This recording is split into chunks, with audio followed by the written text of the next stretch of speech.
Bonjour tout le monde, j'espère que vous allez bien les amis. On continue le calendrier pour le 20 décembre 2024. Je suis tombée sur une question passionnante, j'adore, évidemment ça concerne les défunts. Une question aujourd'hui collective finalement quand même, qui vient de Valérie DeVos 5554. Qui nous demande le soutien de nos défunts. En gros, elle dit qu'on entend beaucoup dire que le soutien de nos défunts est indéfectible. Autrement dit, ils sont vraiment là derrière nous. Mais on entend aussi en contrepartie, voilà, que s'accrocher à ces défunts, c'est aussi les retenir ici avec nous. Donc, je vais vous partager ma vision des choses qui n'est que la mienne. Faites preuve de discernement et n'oubliez pas de penser par vous-même, même si ça va à l'encontre de ma manière de penser. Je vais répondre à cette question par rapport à mes expériences médiumniques en lien justement avec les défunts, de manière très simple. Euh, le soutien de nos défunts est indéfectible. Je ne sais pas si j'aurais dit ça comme ça, personnellement. Ce que les défunts me disent, c'est que de toute façon, ils sont toujours là. Ils sont toujours là dans une autre dimension, d'accord? Et ils veillent sur nous. Ils peuvent se déplacer une fois qu'ils ont connecté à l'état de paix, qui est vraiment un état. Euh, ils vivent dans certains, ils peuvent procéder, enfin, dans leur décorporation, en général, ils vont pouvoir libérer le trauma, les mémoires lourdes, etc., revoir leur vie, libérer toutes sortes de choses. Cela peut prendre quelques semaines à quelques mois. Ça va dépendre même des fois plus. Certains défunts, ça va dépendre de la manière dont ils sont partis. Est-ce que ça a été brutal? Ça peut dépendre aussi de leurs anciennes croyances. Ça arrive parfois que certains défunts euh, qui avaient des croyances très limitantes, très bloquées, très dogmatiques, sur ce premier plan-là, aient des difficultés à rejoindre la lumière, autrement dit cet état de paix, de faire la paix avec eux-mêmes, de pouvoir se libérer, se décharger des choses négatives.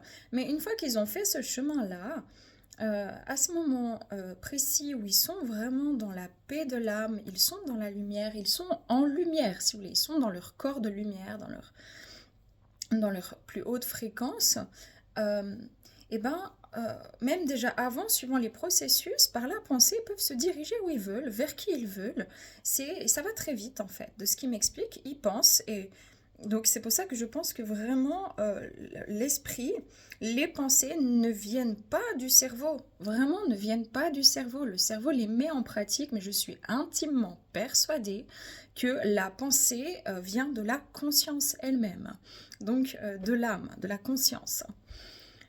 Et donc ils peuvent aller et venir vers nous ou vers un endroit, ils peuvent s'imaginer des choses, en fait c'est très instantané et ils connectent à tout ça, ils sont d'ailleurs en général reliés à l'ensemble, ils sont en fusion totale avec le tout. Voilà, dans cette dimension-là, parce que bien sûr on a plusieurs des dimensions, mais la dimension défunt, une fois que le défunt est en paix, c'est ça. Et donc évidemment, ils vont continuer à penser à nous, ils vont continuer à nous soutenir. Si vous pensez à eux, ils peuvent le ressentir et tout à coup venir vers vous. Alors ils vont pas venir peut-être physiquement où vous les verrez pas parce que simplement ils sont plus dans un corps physique. Ils ne vous parlent plus de la même manière qu'avant, évidemment. C'est pour ça que quand on fait le deuil d'un défunt, on fait surtout le deuil de la chair, du câlin, de la voix, de l'échange qu'on a toujours connu. Mais le défunt reste en lien avec nous.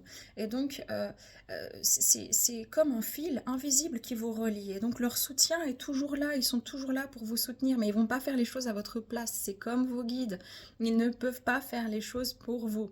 Ça c'est vraiment important. Donc même si vous demandez quelque chose et que ça ne vient pas, c'est pas parce qu'on n'a pas répondu présent, c'est parce que vous devez faire en sorte de faire les démarches par vous-même, d'avancer par vous-même. Voilà. Et donc, là où il y a une phase un peu dite critique, effectivement, quand on s'y accroche, quand quelqu'un vient de décéder, évidemment, pour la plupart des gens, encore une fois, ça va dépendre le lien, la connexion que vous avez au défunt, les souvenirs, les problématiques non réglées, mais aussi la manière dont la personne est décédée, et aussi la manière dont vous l'avez vécu, appris, etc. Est-ce que vous avez pu être là ou pas? Est-ce que vous aviez encore des choses à dire? Tout ça, c'est des paramètres très importants à prendre en compte. Donc il y a toutes les étapes du deuil qui sont nécessaires, qui vont plus ou moins lentement, plus ou moins rapidement, suivant toutes ces circonstances précises dont je viens de vous parler. Et je lis la question, hein, voilà, s'y accrocher, c'est les retenir. Oui, il se peut parfois que certains défunts restent vraiment euh, encore auprès de leurs proches. Moi, j'en ai hein, de temps en temps qui disent, ben voilà, écoute, moi, j'osais pas partir. Hein, j'ai souvent, j'ai eu encore récemment mari qui est venu pour sa femme. Et quand je lui ai passé le contact, le mari me disait qu'il restait là, qu'il revenait dans son fauteuil, qu'il l'observait, qu'il n'avait pas envie de la laisser toute seule. Et en fait, c'est correct dans le sens où le défunt, de toute façon, va faire son chemin à un moment donné ou à un autre. Donc, c'est pas forcément grave. C'est juste que, en fait, les défunts nous veulent bien, nous veulent sereins. C'est pareil quand il y a des défunts qui partent de meurtre et qui viennent vers moi pour faire en sorte de pouvoir parler, par exemple, à leur famille, donner des renseignements parfois où, voilà, où il est leur corps ou pour des disparitions, parce que c'est pas pour eux qu'ils le font, mais c'est pour comme aider leur propre famille à faire le deuil, ou voire même faire arrêter quelqu'un qui est nocif, qui est dangereux pour la vie d'autrui. Bon, bien sûr, ça c'est pas tout le temps, heureusement. Mais en fait, ils nous veulent bien, ils nous veulent en paix. Et donc, c'est pas vraiment qu'on les retient, c'est si le défunt va vouloir que vous soyez bien, donc certains vont rester. Là où on peut les retenir, c'est quand vraiment on est... J'ai eu aussi une fois une femme décédée qui revenait sans cesse pour son mari, que je ne connaissais pas, en tout cas de base. Après, je l'ai rencontré par hasard dans un milieu médical où je lui ai transmis une première fois. Bon. Et je suis pas allée jusqu'à dire que c'était sa femme parce que j'ai senti une grosse fermeture, mais elle était tellement sa femme défunte, elle avait tellement peur qu'il se suicide qu'elle venait vers moi jusqu'au point où j'ai dû rencontrer cette personne pour des raisons médicales et c'était hallucinant quoi, vraiment, enfin il m'arrive des choses folles, des fois folles. Et c'est pas forcément qu'elle était retenue par son mari qui n'arrivait pas à faire le deuil et qu'effectivement était au bord du gouffre. Quelques mois ou une année, je sais plus après, j'ai pu le revoir dans certaines circonstances et puis lui passer vraiment complètement le contact défunt. Effectivement, cette personne n'allait vraiment pas bien et cette défunte ne voulait pas qu'il mette fin à ses jours, tout simplement, parce qu'il avait encore plein d'expériences, plein de belles choses à vivre. Et donc elle revenait sans cesse pour s'assurer qu'il ne fasse pas de bêtises, pour essayer de lui parler, même s'il ne l'entendait pas, etc. Mais elle avait déjà connecté à la lumière. Donc il y en a certains, avant de connecter à la lumière, c'est là où c'est plus difficile parce que certains ne se rendent pas compte qu'ils sont décédés, tout simplement. Ils ne s'en rendent pas compte, ils voient bien quelque chose qui cloche, ils crient, ils parlent à leurs proches, leurs proches ne les voient pas, les médecins parfois ne les voient pas, ils comprennent absolument pas ce qui leur arrive, ils pensent parfois rêver.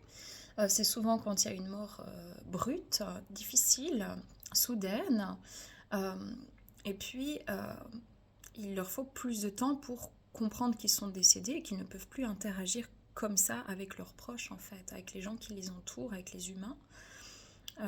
Mais là où c'est important en fait, c'est que comme les défunts, ils sont vraiment eux, une fois qu'ils sont une fois qu'ils ont connecté à la paix, ils sont en paix. Avant, ça peut être plus compliqué pour pouvoir justement décharger les mémoires, mais eux-mêmes ont un chemin à faire. C'est pour ça que tout à coup, avant, par exemple, l'enterrement, les hommages, etc., ils vont être extrêmement présents tout le temps, tout le temps, tout le temps. Et tout à coup, vous pouvez ressentir l'impression qu'il ben, tiens, il y a un vide, etc. Mais parce qu'en fait, symboliquement, vous êtes en train d'accepter de les laisser aussi continuer et eux vont commencer leur processus. Et vous pouvez avoir l'impression de moins les ressentir. Par exemple, ceux qui sont très connectés, ça peut durer quelques semaines, quelques mois, quelques années. Parce qu'en fait, eux, ils sont dès lors en train de vraiment se dépouiller de leur mémoire de souffrance, de reconnecter à leur corps de lumière, de réparer leur corps subtil, etc. Et donc, c'est pas qu'ils ne vous entendent pas ou qu'ils ne peuvent pas, mais ils peuvent pas forcément intervenir à ce moment-là. On retrouve aussi des défunts qui viennent 15-20 ans après dire coucou, 17 ans après, parce que s'ils étaient venus avant, peut-être que les personnes concernées à qui ils voulaient parler, auraient pu les rejoindre. Or, ce n'était pas, et c'était hors de question que ça se passe comme ça, ce n'était pas prévu dans le plan d'incarnation de la personne. Donc, des fois aussi pour nous aider même à faire le deuil, c'est pas qu'ils ne viennent pas, qu'ils ne pensent pas à nous, mais ils ne viennent pas expressément pour nous laisser justement digérer et continuer aussi notre vie et faire parfois l'expérience que notre âme a décidé de vivre en lien aussi même avec certains décès. Donc,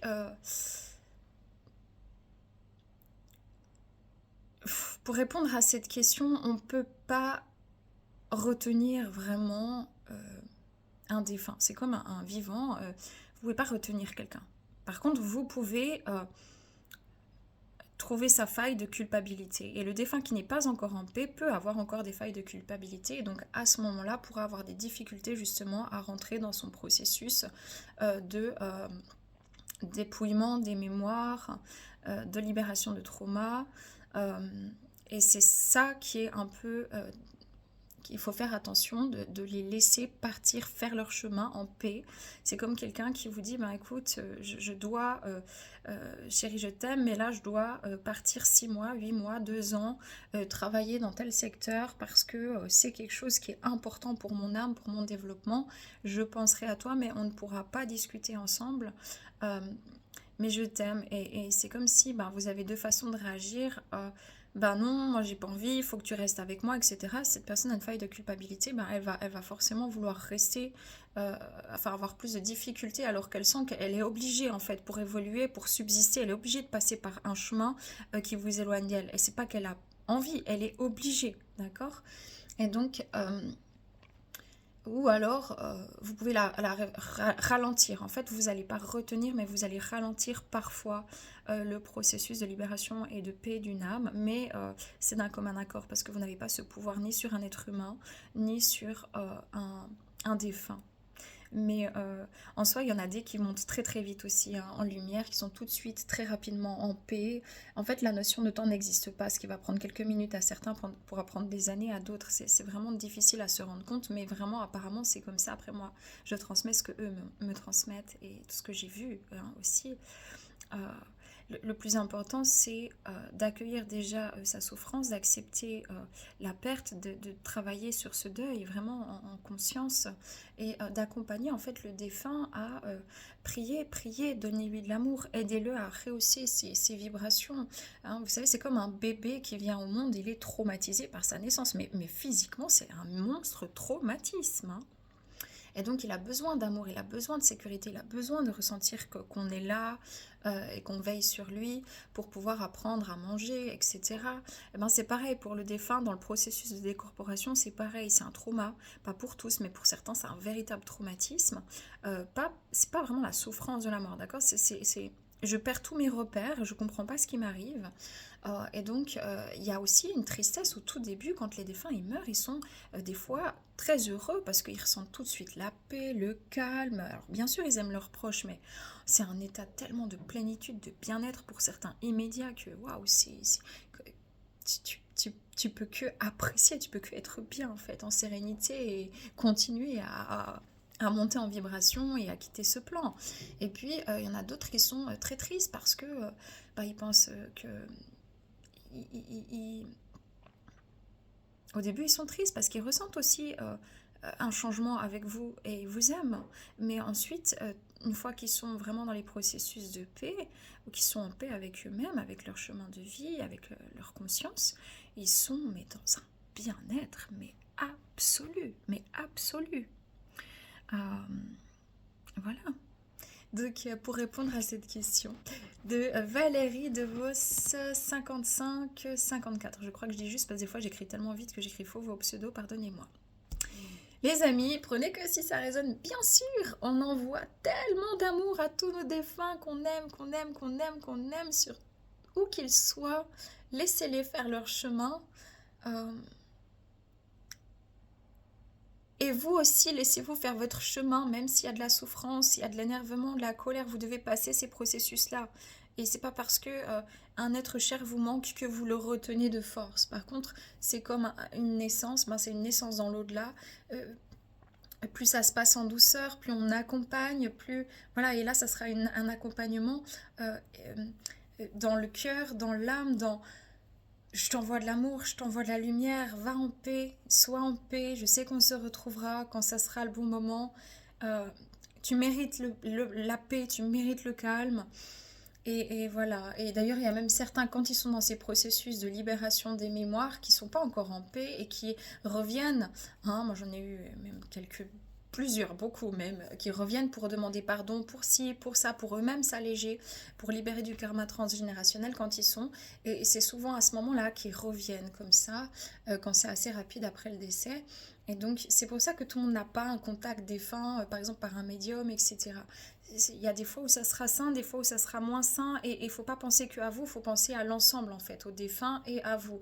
Et, et lâcher prise et accompagner, je sais que c'est pas facile, moi-même j'ai perdu mon père récemment, mais accompagner l'âme à, vas-y, sois en paix, je t'aide à rehausser tes énergies, à ne pas culpabiliser. Tu n'es pas, pardon, tu n'es pas en train de m'abandonner. Tu dois suivre ton chemin. Et je sais qu'on se retrouvera. Voilà, donc moi c'est ce que je vous conseille de faire. Il y a des gens qui allument des bougies, il y a des gens qui prient, en fait tout ce qui est de l'énergie du cœur. Et ensuite quand vous pensez à eux, de toute façon ils vous ressentent. C'est instantané là-bas. Vraiment.